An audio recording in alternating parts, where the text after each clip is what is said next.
What are the ways that a God-realized master can help his disciples realize God? What are the ways? The God-realized master will meditate on the disciple, on the seeker, and bring forward his soul. This is one way. The other way, through constant outer concern and inner encouragement that you are doing the right thing. Or if you do something wrong, then he immediately point out, this is something wrong you are doing. So it is through meditation, through his inner meditation and through his outer concern, he will be able to help. If you are doing something good, he will say that go on. There is no end toward achievement. If you do something wrong, then immediately he will prevent you from doing it again. And the most important thing a spiritual master does is he enters into the soul, into the inner being of the disciple and feeds the child, divine child, and then helps the seeker to bring to the fore all his divine qualities. And for that, the student also, the disciple also, must have implicit faith in the master. Otherwise, if he does not have enough faith, the master will bring down or bring to the fore divine qualities, but he won't be able to utilize them, the seeker. What is God realization and how do we attain it? How do we attain it? It is through prayer and meditation we attain it. And God realization is one's complete confidence in oneself. Now, here we have to know that if somebody says he is God realized, how will he prove it? He won't prove it by showing two big horns or something peculiar in his body. Only he will be able to prove that he has realized God to others by bringing down peace, light and bliss from above in infinite measure. When you see a spiritual master, physically he may look very odd, he may have all kinds of defects in his body, but you will try to see consciousness in him, try to feel consciousness in him. In his presence, if you feel that your consciousness is elevated, then he has realized some truth, some light, some peace from above, from the beyond. Now, God realization means one's conscious oneness with God, and in conscious oneness one feels complete satisfaction. Here, to come back to your question, if you say categorically what is God realization, I will say complete inner satisfaction is God realization. And then when it will be God manifestation, then I can say that complete satisfaction in the outer life as well. Now God realization will give satisfaction in the outer life, true. But when there are people with whom a spiritual master has to deal are imperfect, impure and so forth, there you cannot expect perfection. Whereas it is a matter of realization, if the master has realized God, then in his inner life he is perfect. In his outer life, if he has to become perfect, since he has accepted the members in his family, then it depends on the perfection of the disciples as well. So God realization is constant inner satisfaction, and God manifestation is also constant satisfaction in one's outer life. Guru, could you tell us about Om? What happens when you chant? When we chant Om, we enter into a higher realm of consciousness. Om is a Sanskrit word, syllable you can say. It embodies our Brahma, Vishnu, Shiva, God in three aspects: God the creator, God the preserver, and God the transformer. Now, transformer we say, but there are many who are of the opinion that God the destroyer, not transformer. But our philosophy says God is all kind to us. How can he destroy? He can only transform the things that are undivine in us. He cannot destroy. He knows how bad we are. Why did he create us if he has to destroy us? God has some wisdom. He will not create something and just for the sake of fun, and then he will destroy it for the sake of fun. No. He does not destroy us, only he transforms us. Anything that is undivine in us, he transforms. God. So Om means, it's Sanskrit mantra. It is the mother of all mantra. Mantra means incantation. If you chant Om most soulfully, you don't have to do anything to realize God. That is enough. Because God in three aspects you are invoking.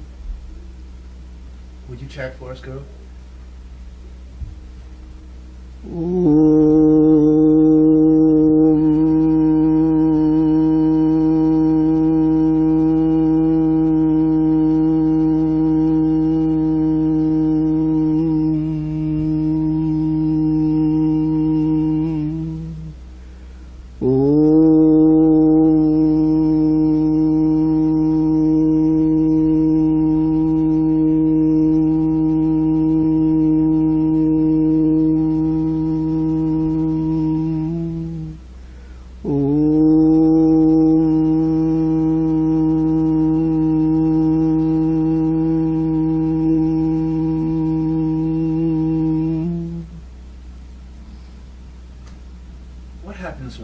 Inside you when you do that? When I do that, I feel inside my heart immediately the presence of the cosmic gods and the Supreme. When we chant, we feel that we are feeding our nearest and dearest ones. They are hungry and we have to feed them. This is the experience I get, and again I get sometimes other experience that I am hungry and they are feeding us. Sometimes they are hungry, at that time I feed them. Sometimes I am hungry, they come and they feed me. It is all. We have to nourish each other, one another. When I am hungry, you have to come and feed me. When you are hungry, I am feeding. I have to feed you. Why are your eyes half closed so often? My eyes I keep half closed because I feel that this is the effective way that I can have full control over the physical world and also the spiritual world. If I keep like this way, at that time my eyes are very strained and only I see what is happening in this world, and nothing in the inner world. But if I keep it like this, I am communicating with my inner beings, and at the same time I am seeing the outer beings, human beings who are in front of me. So I am killing two birds with one stone. In the inner world, I am getting the wealth from the inner world and distributing it to the outer world. Guru, when you enter into a trance and go into samadhi, what does it actually feel like? Do you see God there, or do you feel certain kinds of experiences? At that time, I see God, I commune with God, and a sense of separativity goes away. There the lover and the beloved become totally one. I enjoy infinite peace, light and bliss. That time we do not see God as something to be achieved or something foreign to us. His whole consciousness inundates us to such an extent we don't feel that God is somebody else. At that time we feel that we have become totally one with God, and He and we are absolutely one. So when I go into the samadhi, I enjoy infinite peace and joy and love in the inner world. Guru, how would you describe the people who have become your disciples? I will describe them as my own spiritual children, and my love for them is boundless and infinite. But I will not say that my children are by far superior to others. In the ordinary family, my parents will always extol their children to the skies. They will say, my children, oh, they are all divine, they are all absolutely divine, supreme, they are all realized, absolutely. They are perfection. But in my case, I will say, no, my children have imperfection, they have limitations. but they are trying. As others, also spiritual masters have their spiritual children, they are teaching their spiritual children in a way I am teaching my children in my own way. But when it is a matter of comparison, I will not say that our children are superior to others. Only will say that our children are eating the food that I have in my refrigerator. They like my food, so I am giving them this food. And others do not like my food, therefore they go to other masters and they eat there. So if you ask me how I compare them with others, I will say here there is no comparison, only I teach them what they should do. I always tell my children not to make any comparison. You like me, you love me, and I love you. That is enough. It is our mutual love that has compelled us to stay together in the same boat. Otherwise, they would go to some other boat if they feel that they have no love for me and I have no love for them. If they feel, naturally, they will go to other masters. To come back to your question, it is the love aspect of our inner life that has made me very close to you all, and it is also your love for me that has made very close to, that has made you so close to me. Our path is the path of love.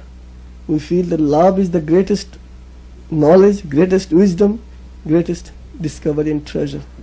So it is our love that has made us one, not bound us one. Real love does not bind, real love only makes us one, complete, whole. So we are offering divine love. This love is the love of oneness, and when this oneness can be manifested totally, the universal heart becomes our. Right now we have a limited heart, very limited, but when you are one with me, he is one with me, she is one with me, then we become universal. So when we have the universal consciousness at our disposal, we feel that we are perfect.